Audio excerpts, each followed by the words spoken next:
Hi, I'm Robert Goldberg, founder of First Amendment TV.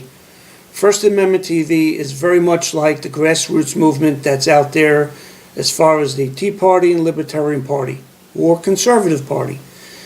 I created this network for a various bunch of reasons, but more importantly, I'd like to introduce first some of the key speakers on this network on certain topics that they will be covering.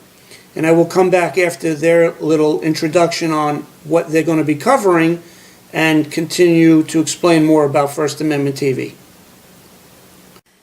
Hi. Do you sometimes feel that there's something just not right with what's going on in the world these days? Do you find that things are happening that seem to be unusual or strange, or that you can't explain why certain people would do certain things like that? What in the world could be happening? Why do things seem to be spinning out of control?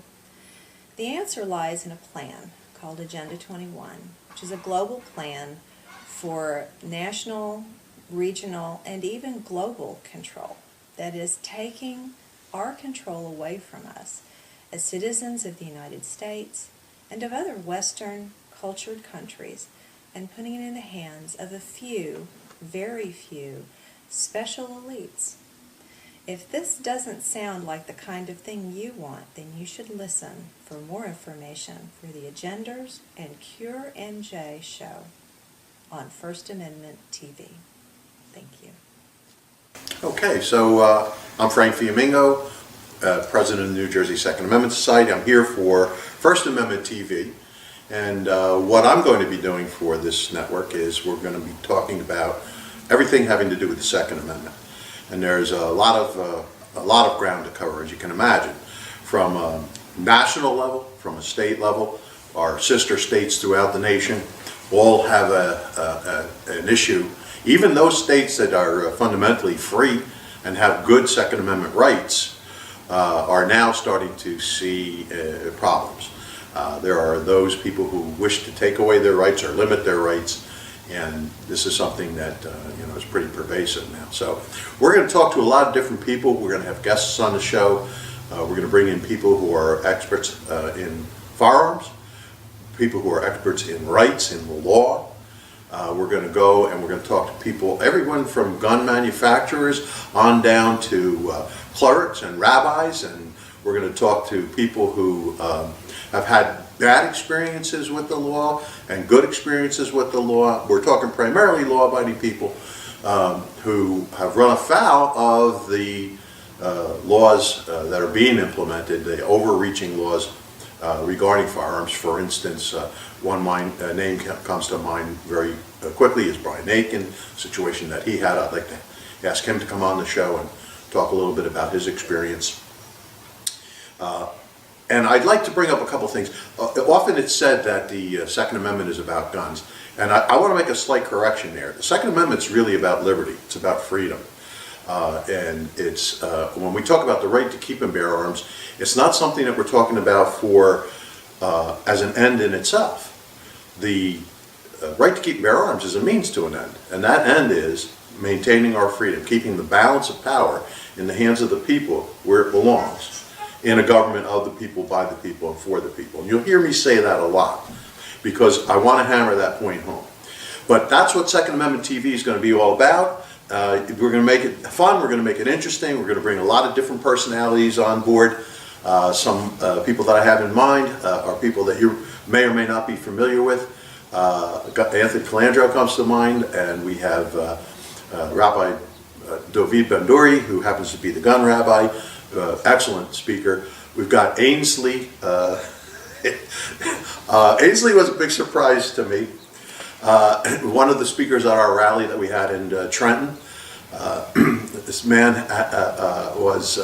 came out and spoke. It was the first time I heard him spoke, and he blew the crowd away. We could have a number of lawyers. Dan Schmutter, who is our NJ2AS attorney, and I can also bring in David Jensen, who is running the case challenging the New Jersey's justifiable need clause, and many, many other guests. So I hope you'll stay tuned. I hope you'll keep an eye on what we're doing and come and join us. My name is Dr. Gail Kesselman, and I'm the co-founder and president of New Jersey Citizens for Immigration Control, Inc. And my topic is illegal immigration and how it affects the citizens and workers of the United States. And what I find particularly disturbing when I hear illegal immigration discussed is that there are some very well-meaning people who really want the best for everybody, but they don't understand how much illegal immigration is harming American workers and of various communities. And in doing my research, I came across a book by George Borjas called Heaven's Door that discusses the effect of illegal immigration on the American worker. George Borjas is on the faculty at the Harvard University School in Economics. He's a very well-known economist who specializes in the area of labor economics specifically. And he looked at the effect of the illegal immigration influx from 2 decades, from 1980 to 2000, when we had millions of people, generally, not 100%, but generally low-skilled and semi-skilled laborers who came into this country and went to work for various American businesses. And he found that across those 2 decades, there was a drop in the annual earnings for male college graduates of 3.6% and a 7.4% drop in the annual earnings for male high school dropouts, which translates to $1,800 a year. So the effect of illegal immigration, because it causes unfair competition to low-skilled and semi-skilled American workers, because the foreign workers will work for less in the way of wages and benefits, actually illegal immigration is most harmful to the people at the lowest end of the American socioeconomic scale. And one thing that George Borjas did that's very interesting is that he looked at the drop in wages across ethnic lines for American workers. And he found that the drop in annual wages for native-born white workers was 3.5% across those 2 decades. The drop for native-born black American workers was 4.5%, so 1% higher. And then for the annual wages across those 2 decades, from 1980 to 2000, for native-born Hispanic workers was 5%, even higher. So in other words, the drop in wages went up from white workers to black workers to Hispanic workers.